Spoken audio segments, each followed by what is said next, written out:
Then to the top right here, we have access to the metadata window. It's the same window from media. So if I select any clip, I can see all its metadata. Let's close it. And then if we click on this icon, this is the inspector. The inspector is one of the most important windows you're going to be dealing with. This is where you change most of the properties of your videos. Currently, it says nothing to inspect because I'm not currently selecting any clip. However, if I select a clip, now the inspector is showing us the properties for this clip. It has multiple sections. So we have composite, which deals with how this clip interacts with other clips on the timeline and its opacity. Then we have transform, where we can control, for example, zoom, position, and rotation for our clip.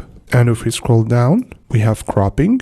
Below it, we have dynamic zoom, retime and scaling. We'll get into depth into this later. And we finally have lens correction. Let's get back to the transform section. Next to every control, you have a reset button that will reset this particular parameter. So every reset button will reset only its parameter. However, next to the name of every section, we have this control that will reset all the parameters inside this section. So for example, if I click here, now I just reset all the parameters of transform. Then we have these icons here. This is where you add keyframes in order to animate this particular parameter over time. And let's reset everything. And this icon here controls the relationship between the X and Y scales. So now when I zoom, the X and Y controllers are linked. So whenever I zoom on the horizontal level, the vertical level also zooms in with the same exact ratio. So let's zoom out and see that whenever we control the Y controller, the X changes with it exactly. However, if I click here to unlink the parameters, now I can change the X axis zoom or the Y axis zoom separately, which might be something you want to do sometimes. Note that you can also add colors to tracks. So, for example, currently this track has this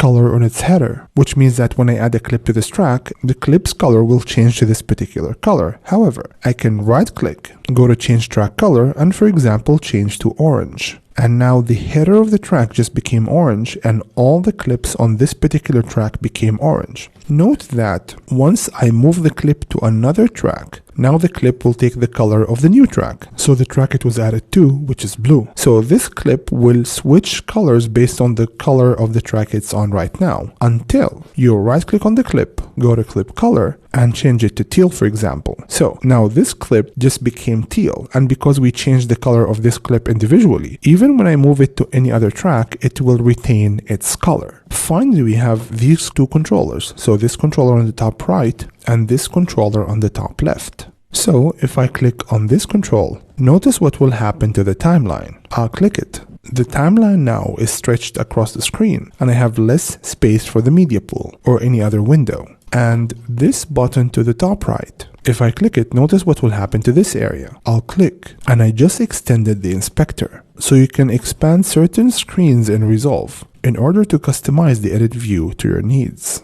And this was an overview of the Edit tabs interface.